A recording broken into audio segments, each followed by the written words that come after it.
belakangan ini ada satu berita yang sangat menarik di mana Rusia itu meningkatkan cadangan untuk logam mulianya. Secara sejarah, secara historis itu bahwa logam mulia itu naik terus. Jadi secara harga jangka panjang itu merupakan satu investasi yang baik, bahwa logam mulia seperti emas dan perak ini itu tahan inflasi, kemudian merupakan satu aset yang sangat bagus untuk diinvestasikan gitu. Tapi kalau dibandingkan emas dengan perak, perak itu lebih menarik untuk dia. Kenapa?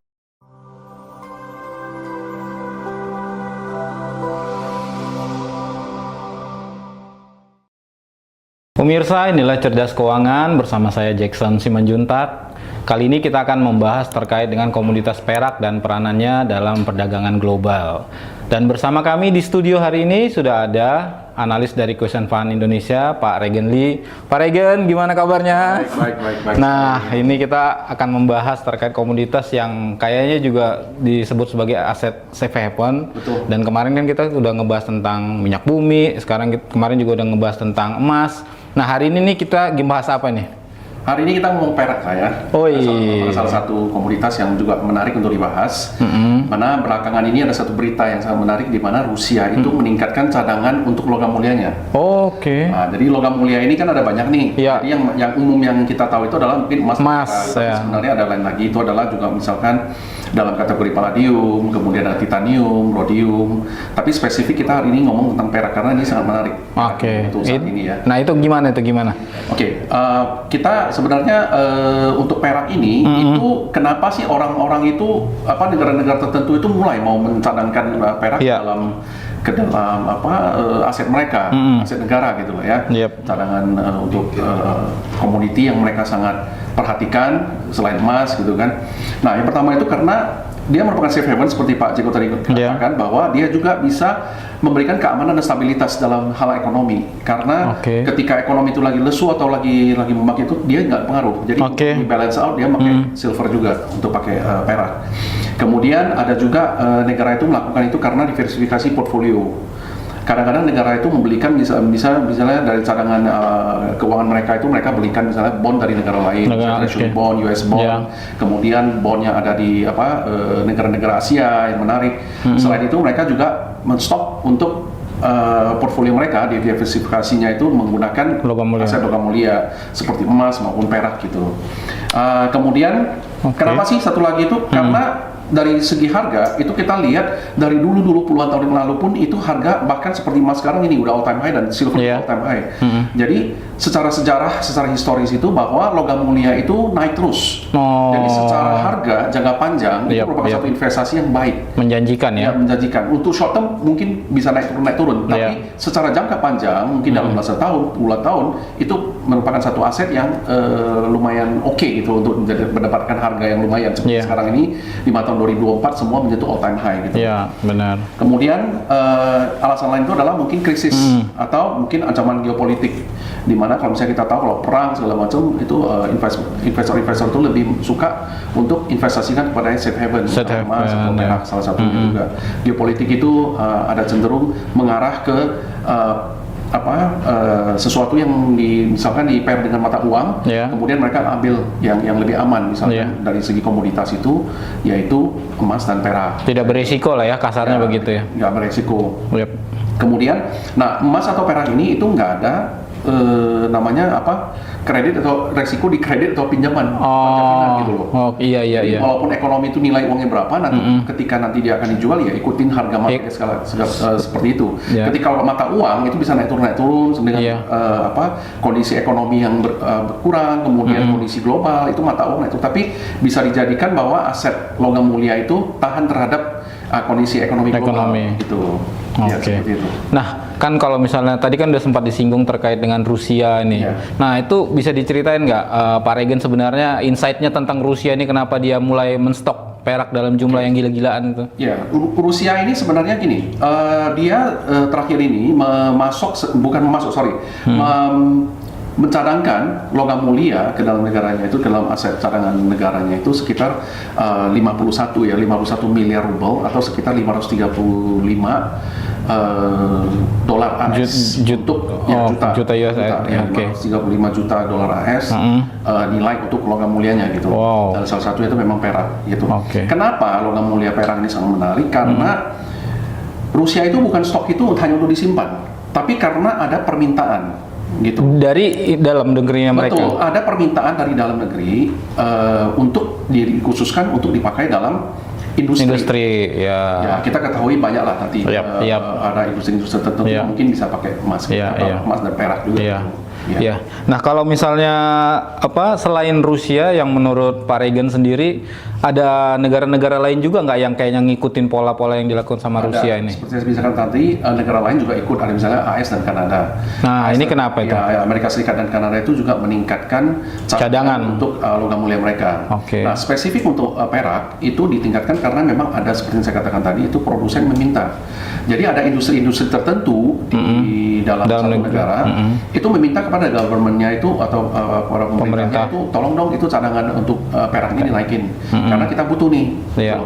Karena kan logam mulia ini nggak bisa diciptakan, nggak bisa dicetak seperti uang dolar gitu, atau mata uang. Jadi dia harus ditambang, kemudian harus dicari. Prosesnya itu panjang. Kemudian harus pemurnian, segala macam. Maka itu kenapa nilainya sangat tinggi. Tapi memang dibandingkan dengan mata uang ini tentunya lebih menarik sebenarnya ya kan. Dan juga karena ada produsen yang meminta, akhirnya mau nggak mau pemerintah mempertimbangkan ini karena produsen ada beberapa barang-barang dalam industri itu yang memerlukan perak ini gitu loh. Nah, contohnya seperti yang lain itu dalam misalnya di Tiongkok. Nah, ini di Tiongkok menarik itu ini. Misalkan cadangan perak itu dipakai untuk apa? Misalnya di elektronik gitu. Di elektronik itu mereka menggunakan itu karena menggunakan perak ya, karena dia merupakan satu bahan yang konduktivitasnya sangat tinggi, konduktivitas listrik. Penghantar ya, sebagai penghantar listrik sangat tinggi, sangat bagus dan sangat sensitif.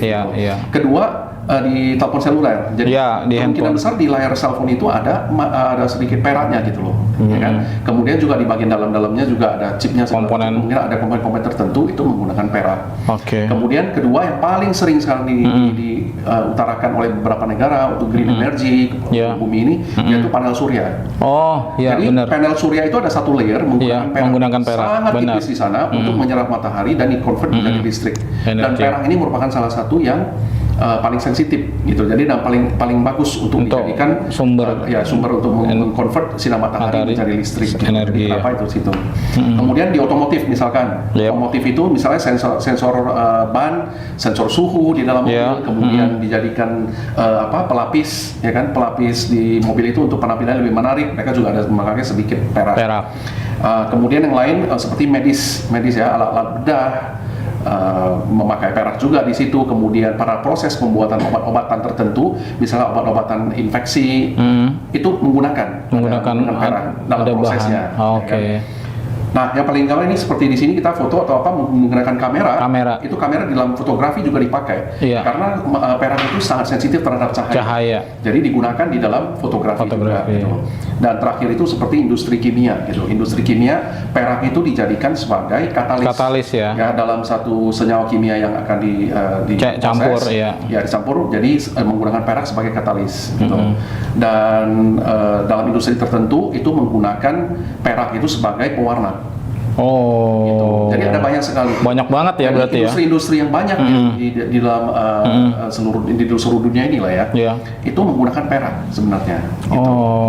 Pantasan banyak yang mulai melakukan stok di dalam negerinya karena sebenarnya untuk kebutuhan industri sangat besar sekali. Tapi itu dibutuhkan teknologi juga negara-negara tertentu karena China itu mau mengubah sekarang dari yang mungkin dari emisi gasnya yang banyak sekarang mau berubah ke energi terbarukan, sehingga dia cari itu bahan apa saja yang bisa mendukung energi terbarukan ini. Salah satunya itu adalah perak. Gitu. Oke, menarik, Pak. Nah, kalau misalnya ini kita balik lagi ke investor lah misalnya. Nah, ini apa sih yang harus dilakukan oleh mereka yang tertarik untuk investasi di perak? Mungkin teman-teman sekalian itu tahu seorang tokoh atau investor dan juga penulis buku Rich Dad Poor Dad. Terkenal banget itu. Robert T. Kiyosaki. Itu dia sangat suka sekali dengan perak. Iya. Dia kalau bisa dilihat di video-videonya ketika dia diwawancara, kenapa dia membandingkan antara perak dengan US dollar, di mana dia mengatakan US dollar itu sebenarnya kertas saja biasa, nggak ada. Iya. Maka itu dia tidak menggunakan US dollar. Jadi dia sangat suka mencadangkan, bahkan dia sekarang investasi di tempat tambang-tambang perak. Supaya, dan dia sangat percaya bahwa logam mulia seperti emas dan perak ini itu tahan inflasi, kemudian merupakan satu aset yang sangat bagus untuk diinvestasikan gitu loh. Tapi kalau dibandingkan emas dengan perak, perak itu lebih menarik untuk dia. Kenapa? Karena nilainya kecil. Nilainya itu dari segi harga itu kecil, tapi dia itu selain kecil dan pemakaiannya itu luas. Sehingga untuk masyarakat umum itu lebih menarik untuk investasi di perak. Perak ya. Ya, dengan nilai uang yang lebih kecil mereka bisa memiliki logam mulia. Iya. Nah, oke, lanjut, ada lagi? Oke. Kalau untuk teman-teman yang misalnya suka di membeli secara fisik, mungkin bisa di Antam beli 1 gram, 250 gram atau berapa ya. Jadi kalau misalnya dia lebih suka yang fisik ya ke sana. Tapi kalau misalnya mereka itu suka dengan pergerakan dari perak, kemudian mereka itu tidak pengen langsung pusing-pusing beli barangnya atau apa, bisa juga diinvestasikan di options. Ini mungkin boleh diceritain nggak terakhir ini terkait dengan option? Jadi kenapa dipilih perak ini? Karena dari segi investasi juga, dari nilainya nggak mungkin ke nol. Nggak mungkin ya, dia akan nilai perak itu kan nggak mungkin nol. Kalau itu kan semua orang ngantri ambil. Pasti ya. Jadi nilai itu selalu akan tinggi dari tahun ke tahun, itu kan selalu naik, sehingga ini menjadi investasi yang baik. Dari segi misalnya options itu merupakan satu aset aset investasi yang memang nggak kelihatan, tapi kita bisa dari sana itu mendapatkan profit gitu.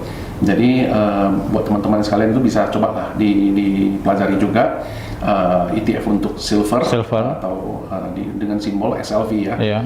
Itu bisa diperhatikan juga di situ. Bisa menjadi satu investasi yang menarik. Iya. Sangat menarik tadi diskusi kita dengan Pak Regan Lee. Semoga diskusi ini bisa memberi insight yang menarik kepada teman-teman penonton semua bahwa ternyata perak itu sangat-sangat menjanjikan. Jadi ya jangan ragu lah ya, ibaratnya kalau mau berinvestasi di perak. Nah, demikian tadi informasi dari kita bersama dengan analis dari Question Fund Indonesia, Pak Regan Lee. Terima kasih Pak sudah berbincang-bincang di Cerdas Keuangan. Terima kasih, kita ketemu lagi di Cerdas Keuangan berikutnya.